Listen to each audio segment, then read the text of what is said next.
봅니다. 오늘 하나님께서 우리에게 주신 말씀은 빌립보서 1장 27절에서 30절까지의 말씀입니다.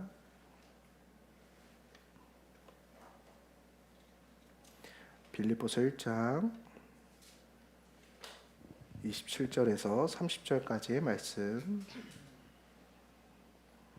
다 찾으셨으면 우리 성경 봉독자 음성에 맞춰서 한 목소리로 합독하여 읽도록 하겠습니다. 성경 봉독하겠습니다. 오직 너희는 그리스도의 복음에 합당하게 생활하라. 이는 내가 너희에게 가보나 떠나 있으나 너희가 한 마음으로 서서 한 뜻으로 복음의 신앙을 위하여 협력하는 것과 무슨 일에든지 대적하는 자들 때문에 두려워하지 아니하는 이 일을 듣고자 함이라. 이것이 그들에게는 멸망의 증거요 너희에게는 구원의 증거니 이는 하나님께로부터 난 것이라.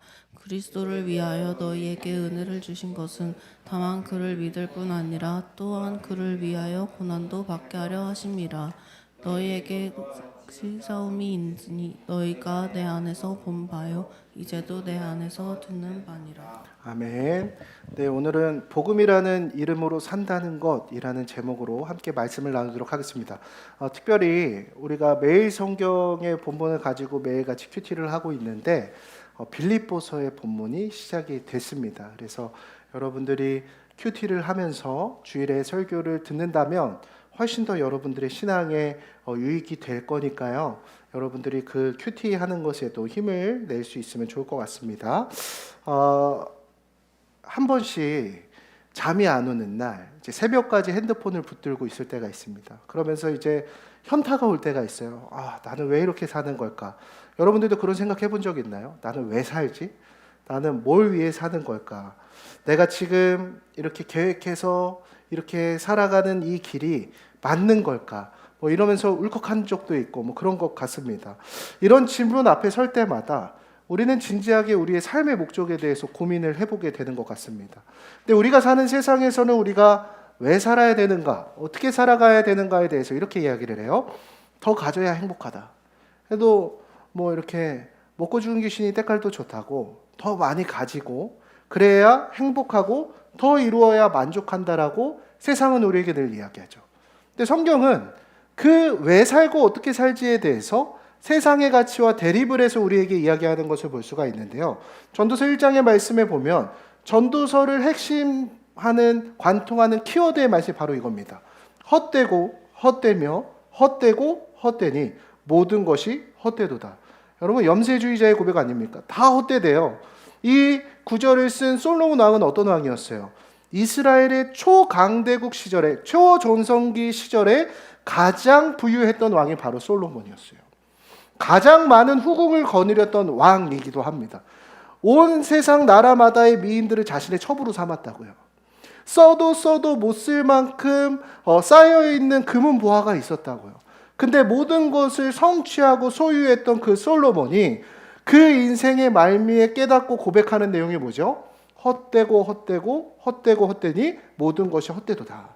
여러분, 솔로몬의 고백이 이야기하는 게 뭐예요? 하나님 없는 성취와 성공은 공허할 뿐이라는 것을 우리에게 이야기해주고 있다라는 거죠. 그리고 성경은 오늘 우리에게 이렇게 질문한다고요. 당신은 왜 삽니까? 어떻게 살고 싶어요? 무엇을 위해 살고 있습니까? 사실 이 질문을 딱 받았을 때 질문의 무게가 너무 우리에게 무겁기 때문에 이 질문에 대해서 쉽게 대답할 수 있는 사람이 없는 것 같아요. 근데 여러분들 우리가 너무나 잘 아는 철학자인 니체는 이렇게 이야기합니다. 왜 살아야 하는지 아는 사람은 어떤 상황도 견딜 수 있대요. 니체는 우리 모두가 잘 아는 무신론자지 않습니까? 근데 그런 무신론자였던 니체조차도 삶의 목적과 이유를 아는 것이 중요하다라고 이야기하고 있다라는 거예요. 목적이 있으면 힘든 것도 참을 수 있지만 목적이 없으면 작은 어려움에도 좌절하고 우리가 넘어지기 때문이에요. 그래서 대학 졸업, 취업, 결혼, 인생에 내가 이루고 싶은 어떤 성공, 수많은 목표들을 이뤘지만 여전히 뭔가 채워지지 않는 그 느낌 가운데 살아가고 있다면 여러분들 그 감정 다 아시죠? 그런다라고 한다면 우리의 삶이 혹시 복음과는 무관한 인생을 살아가고 있지는 않은지 돌아보아야 한다라는 거죠.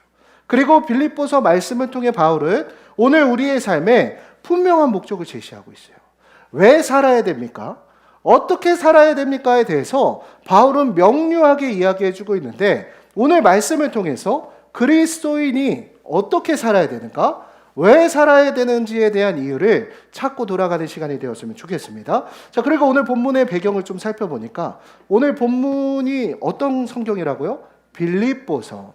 자, 여러분들 이 빌립보서는 옥중서신이라고 불리는 책입니다. 그러니까 바울이 어떤 상황 가운데 쓴 편지예요? 로마 감옥에 갇혔을 때 쓴 편지가 바로 오늘 빌립보서예요. 여러분 한번 생각해 보세요. 여러분들 중에서 징역을 갔다 온 분들은 없지만 남자분들은 군대를 다 갔다 오셨죠. 여러분들이 그 갇혀있는 환경에서 편지를 쓸 때 어떤 내용의 메시지들이 나옵니까? 밝고 희망차고 기쁜 내용들은 거의 없거든요. 내가 이곳에서 얼마나 힘든지, 내가 이곳에서 얼마나 곤욕스러운지에 대한 내용들을 막 이렇게 쓰게 됩니다. 갇혀있는 상황에서는 사실 좋은 얘기가 잘 나오지 않아요. 저도 이제 이번 주에 이제 태호가 입원을 딱 하니까 나이 사모가 임산부잖아요. 그러니까 그 태호랑 같이 그 좁은 침대에 이렇게 있는 게 이제 마음이 아프니까 이제 강의 마치면은 병원 가서 교대하고 어저께도 이제 아침에 가서 저녁까지 제가 태호를 이렇게 케어를 이렇게 했는데 그 4인실인데 창가 쪽이 아니에요. 그러니까 커튼 쳐놓으면 이제 해도 안 들어요. 그러니까 완전 감옥살이입니다. 거기서 태호랑 이렇게 둘이 있으니까 사람의 감정이 메말라가기 시작하는 거죠. 거기서 뭔가 기쁨과 감사가 나오지 않아요. 거기서는 불행과 원망밖에 터져 나오지 않습니다. 아, 이놈 새끼는 언제까지 아픈가? 열 왜 안 내려? 막 이러는 어떤 저의 이 완악해지는 마음밖에 없었는데, 여러분 감옥에 갇히면 어떤 편지가 나와요? 원망과 불평밖에 나오지 않는다고요. 근데 바울이 빌립보서의 말씀을 통해서 이야기하는 내용 중에 가장 많이 언급되는 단어가 있어요. 그게 뭔지 아십니까? 기뻐하라예요. 그래서 빌립보서의 또 다른 별명은 기쁨의 서신, 사랑의 서신이라는 별명을 갖고 있습니다. 여러분 빌립보서 궁금하지 않습니까? 집에서 꼭 한번 읽어보시기 바랍니다. 자, 그럼 우리 궁금하죠? 바울은 어떻게 감옥에서도 기뻐할 수 있었을까? 그러니까 이제 뇌가 마취되거나 뭔가 이렇게 아프지 않으면 그런 고통스러운 상황에서 막 이렇게 허허허 하는 게 쉽지가 않잖아요. 근데 바로 어떻게 기뻐할 수 있었을까? 근데 우리는 그 비밀에 대해서 조금의 힌트를 얻을 수 있다는 거예요. 그 기쁨의 원천이 복음에 있었다는 거죠. 바울은 그 복음의 능력과 복음이 주는 영원한 소망을 알았기 때문에 상황과 감정에 흔들리지 않았다는 것을 우리는 조금이나마 알 수 있어요. 그리고 더 나아가서 이 빌립보라는 지역을 조금 더 살펴보면 여러분들이 이런 배경적인 지식을 알고 이거 구절을 읽으면 더 재밌는데, 이 빌립보 교회를 향한 편지잖아요. 이 빌립보라는 지역은 당시에 어떠한 특징을 가지고 있었냐면 이스라엘이 로마로부터의 압제를 당했잖아요. 근데 이 빌립보라는 지역은 로마의 퇴역 군인들이 은퇴를 하고서 이제 살던 지역이에요. 그러니까 이 빌립보라는 지역은 이스라엘 안에 있지만 어떤 나라의 색채가 더 강할까요? 이 로마로서의 색채가 훨씬 더 강한 특별한 식민 도시였습니다. 그래서 로마 황제의 직접 통치를 받았기 때문에 여기 사는 빌립보 주민들은 로마 시민권이 주어졌어요. 그렇기 때문에 이들 안에서는 자신들이 가지고 있는 시민권에 대한 초강국, 패권국의 시민권을 가지고 있는 사람으로서의 어떤 그런 자부심이 굉장히 강했던 사람들이었습니다. 근데 바울은 그들을 향해 복음을 선포하고 있고 복음에 합당하게 생활하라고 권면하고 있다라는 거예요. 자, 그러면 그 복음에 합당한 삶은 무엇인지 우리 다시 한번 말씀으로 돌아와서 읽고서 우리 나누도록 하겠습니다. 27절에서 28절의 말씀이요. 오늘 빌립보서 1장 27절에서 28절 말씀 우리 같이 한번 읽어봅니다. 시작. 오직 너희는 그리스도에 합당하게 행하라. 이는 내가 너희에게 가보나 떠나 있으나 너희가 한 마음으로 서서 한 뜻으로 복음의 신앙을 위하여 협력하는 것과 무슨 일에든지 대적하는 자들 때문에 두려워하지 아니하는 이 일을 듣고자 함이라. 이것이 그들에게는 멸망의 증거요 너희에게는 구원의 증거니 이는 하나님께로부터 난 것이라. 아멘. 자, 여러분들 군대에 가면요 군대에서만 쓰는 용어들이 있어요. 그래서 포병들은 하나 둘 셋 넷이라고 하지 않습니다. 숫자를 셀 때 하나 둘 삼 넷 뭐 이런 식으로 이야기를 합니다. 군대 안에서는 그게 일반적인 공통어인데 일반적으로 우리가 들었을 때는 생소한 용어죠. 마찬가지로 지금 바울은 빌립보 교인들을 향해서 그리스도의 복음에 합당하게 생활하라라고 이야기를 하고 있는데 우리가 들었을 때는 야, 그리스도인답게 살아라고 하는 말 같지만 복음에 합당하게 생활하라라는 말 자체가 당시에 군대에서 쓰여지는 그런 용어적인 표현을 쓴 거예요. 그러니까 바르게 살아 이런 표현이 아니라 군대로 치면은 차렷, 열중시켜, 차렷 이런 식으로 그 용어들을 하고 있어요. 그래서 합당하게 생활하라는 단어의 헬라어 원어는 폴리티오마이라는 단어를 사용하는데 이 단어의 원어로서의 파생어가 폴리스라는 단어입니다. 그래서 도시라는 뜻을 가지고 있죠. 즉 여기서 합당하게 생활하라는 뜻은 시민답게 살라는 뜻을 의미합니다. 바울은 군인들이 많던 이 빌립보 지역에서 의도적으로 이 단어를 사용을 하면서 무엇을 이야기하려고 하는 거냐? 당시에 이 빌립보 교회 성도들이 로마 시민권으로서의 자부심을 살아가고 있다라고 하지만 바울은 그들을 향해 너희의 정체성은 이 땅에 있지 않다라고 이야기하는 거예요.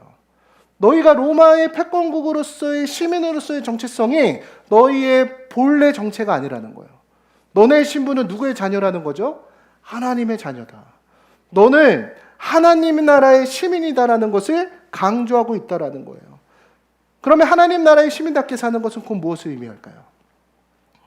우리가 생각할 때 단순히 교회를 출석하는 정도로 하나님 나라의 시민답게 사는 거면 바울이 굳이 이런 얘기 안 했을 거 아니에요.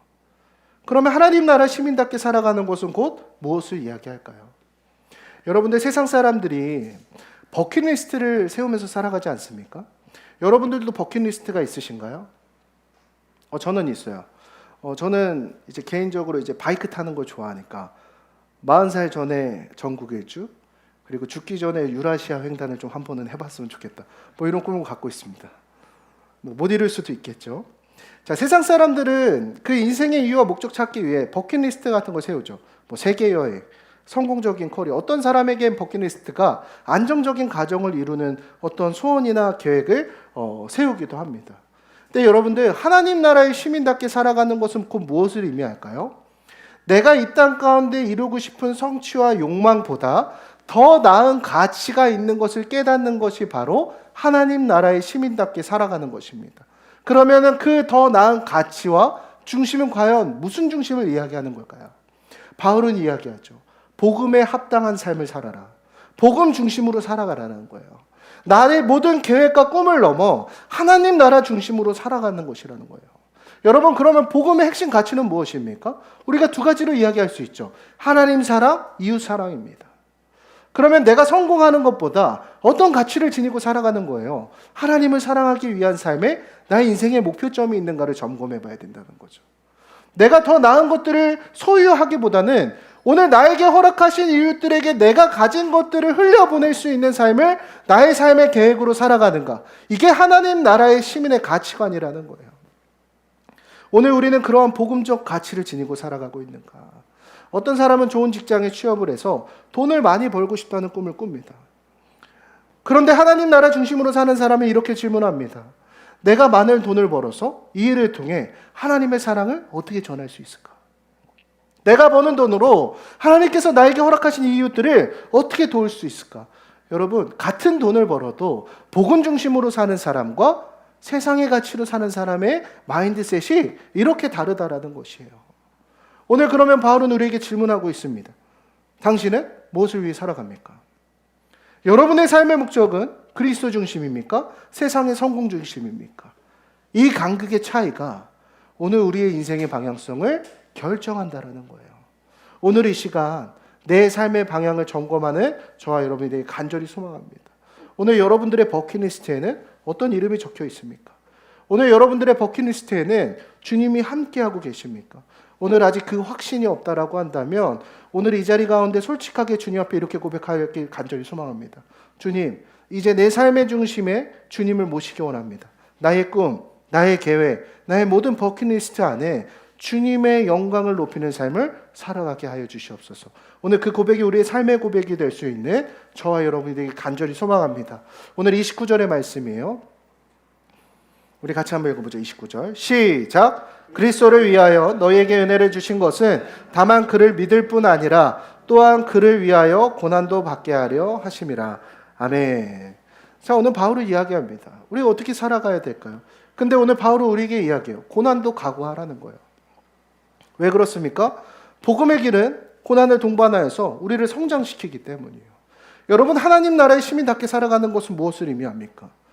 우리가 뭔가 꽃길만 걷는 것을 꿈꾼다라고 이야기하지만 사실 우리가 하나님 나라의 백성답게 살아간다는 것은 우리가 주님의 이름으로 말미암아 고난도 감수하는 삶을 의미합니다. 그러나 우리가 기억해야 되는 것이 있어요. 그 고난은 우리를 망하게 하는 것이 아닙니다. 그 고난이 우리를 성장시키고 우리를 주님의 백성답게 살아갈 수 있게 만듭니다. 우리 야고보서 1장 2절에서 4절 말씀 한번 읽어보죠. 야고보서 1장 2절에서 4절 말씀 우리 함께 읽습니다. 시작. 내 형제들아 너희가 여러 가지 시험을 당하거든 온전히 기쁘게 여기라. 이는 너희 믿음의 시련이 인내를 만들어내는 줄 너희가 알미라. 인내를 온전히 이루라. 이는 너희로 온전하고 구비하여 조금도 부족함이 없게 하려 함이라. 아멘. 여러분, 믿음의 시련이 무엇을 낳습니까? 인내를 낳습니까?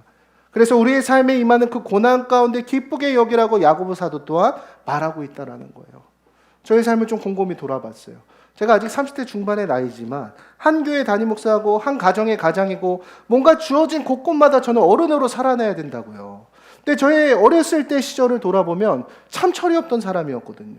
말보다 주먹이 먼저 나가고 뭔가 공부를 하는 것보다는 그냥 노는 게 더 좋았던 철이 없던 똑같은 어린아이 같은 사람이었어요. 근데 어떻게 지금에 와서는 이렇게 하나님의 말씀을 대언하고 주님의 거룩한 사명을 감당하며 영혼들을 살리는 자로서 쓰임받을 수 있을까? 근데 저의 삶이 형편없던 나의 삶이 하나님께 쓰임받을 수 있었을 때는 그 믿음의 성장의 순간마다 나에게 있던 그 고난의 순간들이 있더라고요. 결국 나의 삶에 복된 일들이 나를 성장시킨 것이 아니라 내 삶이 깨부서지고 좌절되고 상처받는 그 일들을 통해 하나님께서는 나를 성장시켜 주셨구나라는 것을 제가 깨닫게 되었습니다. 여러분, 오늘 우리의 삶 가운데 임하는 이 고난이 우리를 완성시켜가는 그 과정인 줄 믿음으로 고백하시기 바랍니다. 그러나 우리가 기억해야 되는 것이 있습니다. 그게 무엇이냐? 오늘 하나님께서 우리에게 주신 은혜는 단순히 우리가 받은 상처나 인생의 여러 환난 어려움으로부터 잠시 있고 위로만 주는 진통제가 아니라는 거예요. 여러분, 이걸 반드시 기억하셔야 됩니다. 오늘 고난의 순간 가운데 오늘 이 예배는 그냥 현실을 잠깐 잊게 만드는 마취제가 아니라고요. 진통제가 아니라고요. 또 시간이 지나면 다시 아파지고 다시 이전의 삶으로 돌아가는 일이 아닙니다. 오늘 이 예배를 통해 여러분들이 누리는 그 복음의 능력은, 그 은혜는 나의 삶의 답답한 문제와 고난을 싸워 이기게 만드는 치료제라는 거예요. 여러분, 이 사실 믿어지십니까? 이걸 믿으셔야 돼요. 오늘 나의 삶에 임하는 그 고난 가운데 우리가 자꾸 패배하는 이유는 하나님의 능력이 나를 고난으로부터 이기지 못하게 만들 것이라고 하는 우리의 불신앙에 있지만, 오늘 하나님께서 여러분들이 이 자리에 초대하시고 이 예배의 자리를 통해 마침내 이루시기 원하는 것은 이 자리에 임하는 하나님의 말씀으로 말미암아 여러분들이 지금 좌절하고 있는 그 문제로부터 승리케 하시기 원하신다라는 거예요. 은혜로 주어진 삶의 문제와 고난을 이겨낼 수 있는 저와 여러분이 되길 간절히 소망합니다. 여러분, 우리가 이렇게 시민답게 살 때 고난은 동반되어질 수밖에 없어요. 왜요? 복음으로 산다는 것은 무엇을 의미합니까? 과거에 우리가 사탄으로부터 통치받던 인생에서 하나님의 통치 아래로 살아가길 원한다고 우리가 다짐하는 거잖아요. 선택하는 거잖아요. 그래서 복음이 아닌 것들로부터 우리의 삶은 늘 저항과 공격이 따라올 수밖에 없어요. 여러분, 교회 열심히 다닌다고 가족들이 인정해 줍니까? 조롱할걸요? 동조제 지금 일 빼고 여기 왔다고 누가 인정해 줍니까? 동료들이 힘들어할걸요? 우리는 이 자리에 나오는 때마다 저항과 공격이 따라요. 복음 닿을수록 그 핍박은 거세집니다. 그러나 기억해야 되는 것은 그 고난이 결코 여러분의 인생을 망가뜨릴 수 없다는 사실이에요. 하나님은 여러분을 이기게 하십니다. 여러분들은 지금 어떤 고난 가운데 서 계세요? 그 고난 속에서 하나님이 허락하신 은혜 발견하고 있습니까? 오늘 이 말씀을 붙들고 나아가는 저와 여러분 되길 소망합니다. 그리고 오늘 이 고난 넘어 하나님이 일하실 그 손을 바라보는 저와 여러분 되길 소망합니다. 그리고 그 고난이 오늘 여러분들을 성장시키고 마침내 하나님 나라의 시민으로서 맺어가고 계시다라고 하는 것을 믿음으로 신뢰하시기 바랍니다. 그때 우리는 고난 속에서도 기뻐할 수 있습니다. 그때 우리는 우리의 인생의 방향을 정할 수 있습니다. 고난으로부터 도피하는 인생 아니라 그 고난으로부터 승리할 수 있는 저와 여러분이 되길 간절히 소망합니다. 오늘 본문으로 돌아와서 여러분 28절의 말씀인데요. 28절의 말씀 여러분의 목소리를 한 번만 크게 한번 읽어주세요. 시작. 무슨 일에든지 대적하는 자들 때문에 두려워하지 아니하는 이 일을 듣고자 합니다. 이것이 그들에게는 멸망의 증거요 너희에게는 구원의 증거니 이는 하나님께로부터 난 것이라. 아멘. 바울은 28절 말씀 통해 마지막으로 이렇게 얘기하는 거죠. 대적자들을 두려워하지 마. 쉽게 설명해 드릴게요. 쫄지 말라고요. 오늘 예배 드리고 나아가는 순간 세상으로부터 우리가 핍박받을 수 있고 우리의 삶의 고난의 상황이 닥쳐올 수 있지만 뭐 하지 말라고요? 쫄지 말라고요. 옆에 있는 성도들에게 이렇게 얘기해 주세요. 쫄지 마. 승리할 거예요. 여러분, 당시 빌립보 성도들은요, 교회에서 예배 드리고 나면 엄청난 핍박을 받았습니다. 이 빌립보라는 도시는 누구의 통치를 받아요? 황제로부터의 통치를 받았다니까요. 근데 로마에서 황제는 신이잖아요. 그래서 빌립보 사람들은 황제를 숭배해야 됐습니다. 근데 그리스도인은 황제를 숭배할 수 있어요, 없어요? 없죠. 황제를 숭배할 수 없어요. 그래서 황제 숭배를 거부하는 그들의 신앙의 결단 때문에 많은 박해를 받았습니다. 그러나 바울은 그들에게 이렇게 이야기하는 거예요. 너희가 받는 박해조차 복음의 참됨을 증명하는 표지라는 거예요. 여러분, 고난이 없으면 가짜입니다. 여러분들이 세상의 믿음으로 말미암아 박해받지 않으면 여러분의 신앙은 가짜예요. 그러기에 여러분 쫄지 말고 세상으로 나가세요. 당연한 거예요, 힘든 게. 그러나 세상과의 싸움은 마치 계란으로 바위를 치는 것 같이 잽이 안 되는 싸움 같아요. 내 직장에서의 문제, 내가 매일같이 일상에서 마주하는 그 모든 문제들 사실 매일같이 질 것 같다고요. 다윗과 골리앗의 싸움 같아요. 내 직장에서의 문제 이거 어떻게 해결할 수 있지? 가정에서의 문제 어디서부터 실타래를 풀어나가야 될까? 나의 진로에 대한 문제들은 어떻게 해결할 수 있지? 여러분, 바울은 이야기합니다. 쫄지 마. 왜요? 그 싸움 뒤에 누가 계시기 때문에요? 하나님이 함께 하시기 때문에. 하나님이 전능하신 손이 우리를 붙들고 계시기 때문에 쫄지 말고 나아가라는 거예요. 지지 않는다고요. 고난을 이기게 하신다고요. 마침내 열매 맺게 하신다라는 거예요. 우리는 혼자 싸우는 게 아닙니다. 누가 우리 편이에요? 그 전능하신 하나님이 우리 편이시며 그분의 능력으로 말미암아 우리는 승리할 수 있다라는 거예요. 여러분, 지금 어떤 대적자 때문에 겁먹고 계십니까? 자꾸만 우리를 좌절시키는 그 문제는 무엇입니까? 여러분을 압박하는 세상의 문제 무엇입니까? 여러분들이 그렇게 불안해하는 세상 사람들로부터의 시선 뭐예요? 불확실한 미래 때문에 어려우세요? 쫄지 말라고요. 주님 안에서 담대히 나아갑시다. 오늘 바울이 그 얘기하는 것이에요. 여러분, 우리 어떻게 살아가야 됩니까? 이제 우리는 분명하게 답을 내릴 수 있습니다. 복음의 능력으로 살아가야 됩니다. 우리는 무엇을 위해 살아가야 됩니까? 하나님 나라의 버킷리스트 이루기 위해 살아가야 됩니다. 그리스도인의 인생의 목적은 복음밖에 없어요. 그리스도의 이름을 높이며 그리스도로 말미암아 살아가며 그리스도로 말미암아 승리하는 인생입니다. 고난도 올 수 있고 우리의 삶 가운데 여러 감정과 여러 가지 문제들을 마주할 수 있습니다. 그러나 그리스도가 삶의 중심이 될 때 우리는 그 가운데 흔들리지 않는 인생을 살아갈 수 있다라는 것이에요. 사랑하는 여러분, 오늘 바울이 그 감옥 가운데에서도 기뻐할 수 있었던 것처럼 상황 가운데 좌절하지 마세요. 여러분들의 그 문제 때문에 자꾸만 패배하지 마십시오. 오늘 하나님은 여러분들 이기게 하실 겁니다. 오늘 이 말씀을 믿음으로 반응하세요. 아멘으로 반응하세요. 이 말씀을 여러분들의 마음에 심으세요.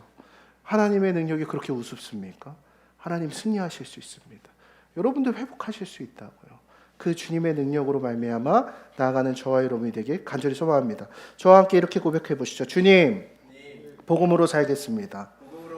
나의 삶, 나의 가정, 나의 직장, 나의 학교, 복음을 선택하겠습니다. 승리하겠습니다. 여러분, 이 믿음의 고백들이 우리에게 선포될 때 마침내 승리케 하시는 주님의 능력과 영광이 저와 여러분 가운데 가득 임하게 될 줄 믿습니다. 우리 시간에 오늘 말씀 붙들고 같이 기도했으면 좋겠는데요.